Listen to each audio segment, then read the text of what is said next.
The wind howled across the Carson Bay Bridge, carrying the faint hum of tires and the sharp tang of salt. It was a crisp morning, the kind where the sky stretched pale blue and endless. For Jack Thornton, it was just another patrol shift until a sickening metallic clang shattered the calm. His mother, Clara, gasped, her frail hand clutching her chest, her eyes wide with terror. Jack's heart lurched as he tightened his grip on her arm, his gaze snapping to the source of the noise. There, wresting Clara's spare oxygen tank from its trolley, was Linda Carver, the iron-fisted president of their neighborhood HOA. Linda's face was a mask of cold fury, her lips curled as she yanked the green cylinder free.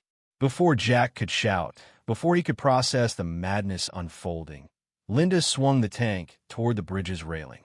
"These things are a blight," she spat, her voice steady but laced with venom.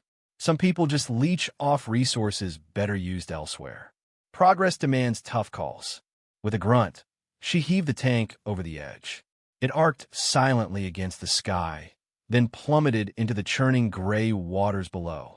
Clara's thin cry sliced through Jack like a blade. She swayed, her breath shallow, the small tank hooked to her nose, struggling to keep up with her panic. "My air," she whispered, the words lost to the wind but hitting Jack like a punch. Rage surged through him, raw and blinding, but another part apart that wore the badge of Carson Bay Bridge Authority chief clicked into gear. He steadied Clara, his eyes locked on Linda, who stood smugly, hands on hips, as if she'd just tossed out trash. "Linda," Jack said, his voice low, trembling with the weight of the bridge itself. Clara's wheezing grew louder, her small frame trembling. Linda tilted her head, unfazed. "Jack, good. Tell your mother the HOA rules are clear. Personal items like that clutter public spaces. They're hazardous, unsightly. We're building a premier community here. That tank drags down property values." Jack's blood boiled. "Linda Carver," he said, his tone now icy formal. "You're under arrest." Her smirk faltered, her eyes flickering with surprise. "Arrest? Don't be absurd, Jack." "For what?" "Upholding standards." She laughed, a sharp, patronizing sound. "I spoke to Councilman Hayes about our VY Shown for Pinecrest. He's behind me." "For attempted murder," Jack said, each word a hammer. "And felony elder abuse." He pulled his badge from his jacket, the gold glinting in the sun. "I'm Chief Thornton. You have the right to remain silent." Linda's jaw dropped, her face paling to a sickly gray. Her gaze darted to Clara, now leaning VYLY against Jack, her breaths alarmingly faint. "No," Linda stammered, her voice cracking. "It was just a point about rules. She has another tank, doesn't she? It's not like she'll die." Jack ignored her, his focus on Clara. "Mom," deep breaths. "We're getting you help." He keyed his radio, voice steady despite the adrenaline. "Dispatch, Chief Thornton, midspan eastbound walkway. Medical emergency, elderly female, respiratory distress from malicious removal of oxygen. Need police backup, suspect in custody, code 3. Sirens wailed in the distance, growing louder, a grim chorus to Linda's unraveling. This wasn't Linda's first attack on Clara. For months, she'd terrorized Pinecrest, wielding her HOA power like club. Clara, 78, her lungs scarred from old pneumonia, was an easy target. Her oxygen tank, her quiet patio garden, her very existence seemed to offend Linda's VY Shown of a polished neighborhood. Jack, VYing blocks away, had watched the harassment escalate, notes about Clara's walker, snide remarks at HOA meetings about unsightly elements. Linda's obsession with costly, vague upgrades raised red flags, especially when she dodged questions about finances. 3 months earlier, Linda had stormed Clara's garden. "Marigolds aren't approved, Clara," she'd snapped. "And that tank, a hazard. Hide it indoors." Clara, tearful, had complied, but Jack pushed back. "Her tank's medical, Linda. This is cruel." Linda shrugged. "Rules are rules, Jack. Non-compliance means fines." At a potluck, she'd humiliated Clara publicly, calling her tank a tripping hazard.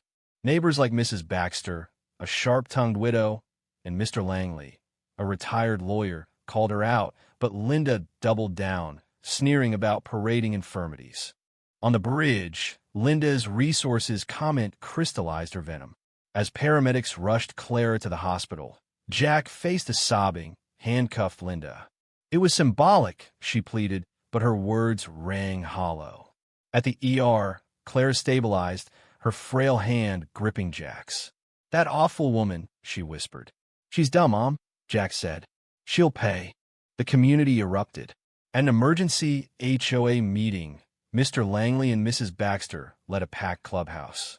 Jack recounted Linda's cruelty, her bridge confession. Some people consume resources better used elsewhere. Murmurs turned to shouts.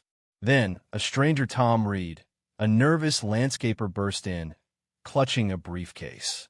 "Linda forced me to inflate invoices by 30 fan tram," he said, producing damning records. The extra went to her shell company. Chaos erupted. As Mr. Langley detailed police probes into Linda's finances, a side door crashed open. Linda, disheveled, eyes wild, shrieked, "Lies! All lies!" She lunged at the podium, but neighbors restrained her. "Clara was an obstacle," she screamed, her confession echoing. Detective Alvarez, stationed nearby at Jack's request, arrested her again for embezzlement, fraud, and intimidation. Linda's empire crumbled. Court filings exposed her kickback schemes. Convicted of attempted murder, elder abuse, and financial crimes. She got a hefty sentence. Pinecrest, under new leadership, rebuilt with transparency.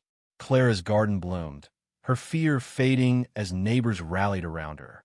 A year later, Jack and Clara walked the bridge again. The sun warm, the air clean. Clara, in a bright red coat, smiled. "It's beautiful, isn't it?" Jack nodded, his arm around her.